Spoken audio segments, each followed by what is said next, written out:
Hey there, and welcome to The Explainer. Booking a bus trip should be easy, but diving into the terms and conditions can feel like you're trying to solve a puzzle. So today, we're going to cut right through all of that. We're turning the official policies from Megabus into a simple, clear guide, so your next journey is totally stress-free. All right, so here's how we're going to break it down. We're just going to follow the natural path you'd take, starting with planning your trip and packing your bags. Then we'll cover what it's like on the bus, what you need to know about accessibility, and finally, what happens when, your plans change. First things first, planning your trip. Getting these details right from the very beginning is absolutely the key to a smooth journey later on. Okay, let's just get right to it, shall we? This is the #1 question on pretty much every traveler's mind, and it's probably the most important thing you need to know before you hit that purchase button. So here's the bottom line. Your ticket is non-refundable. You can't just cancel it and get your money back. But, and this is a big but, that doesn't mean you're totally out of luck. You can trade it in for a future trip, as long as you do it at least 3 hours before you're supposed to leave. So think of it less like a cancellation and more like getting a credit for your next trip. Now, what about who can actually travel? Well, the rules are pretty simple. You got to be at least 18 to book a ticket and 17 to travel all by yourself. But the real key takeaway here, especially if you're traveling with family, is that every single person needs their own ticket. And yes, that even includes infants sitting on your lap. Okay, you've got your tickets. Now for the fun part, packing. Knowing the rules here ahead of time is going to save you a lot of potential headaches at the bus stop. It all starts with a very simple number. 1. For your standard ticket, you get one main piece of luggage to check. That's it. One person, one bag. Simple as that. So let's get into the nitty-gritty. Your main checked bag has 2 really firm limits. It can't be heavier than 50 pounds, and its total dimensions, that's the length plus the width plus the height, all added up, can't be more than 62 inches. You also get a small carry-on bag, and for that one, it just needs to be small enough to fit under your seat or in the overhead bin.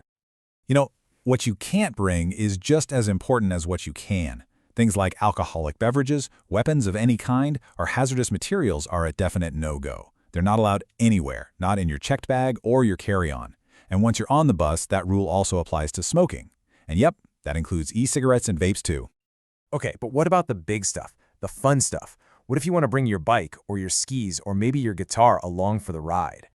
Well, the rule is actually pretty straightforward. If you can get your special item packed up in a case that meets those exact same standard luggage limits, so under 62 total inches and under 50 pounds, then you can bring it as your one piece of checked luggage.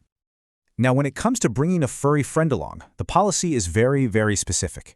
Only trained service animals that perform tasks for a person with a disability are allowed on the bus. This means that regular pets and emotional support animals are not permitted to travel. All right, you made it. You booked, you packed, and now you're on the bus. So what's the ride itself actually like? Let's talk about what you can expect so you can have a comfortable trip. So feel free to bring your own snacks and drinks, as long as they're non-alcoholic.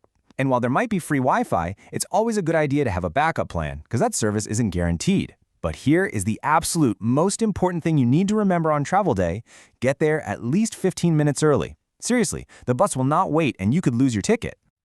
Okay, let's move on to something that's really important, making sure travel is easy and accessible for every single passenger.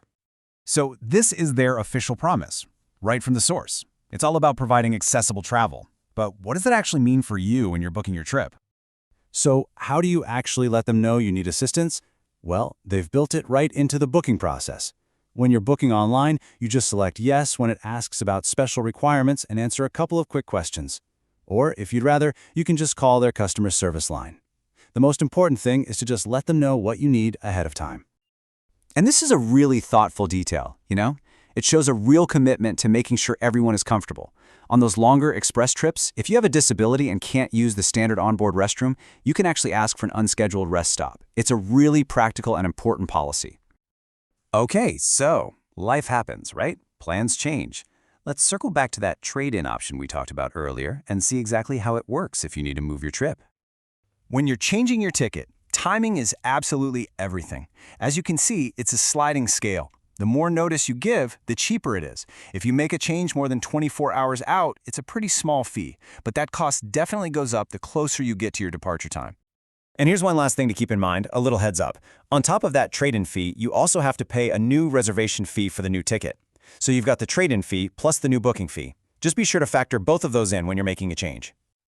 All right, let's do a super quick recap of the biggest takeaways. First, remember, tickets can't be refunded, but you can trade them in for a fee. Second, pack smart. One main bag that's under the weight and size limits and one small carry-on.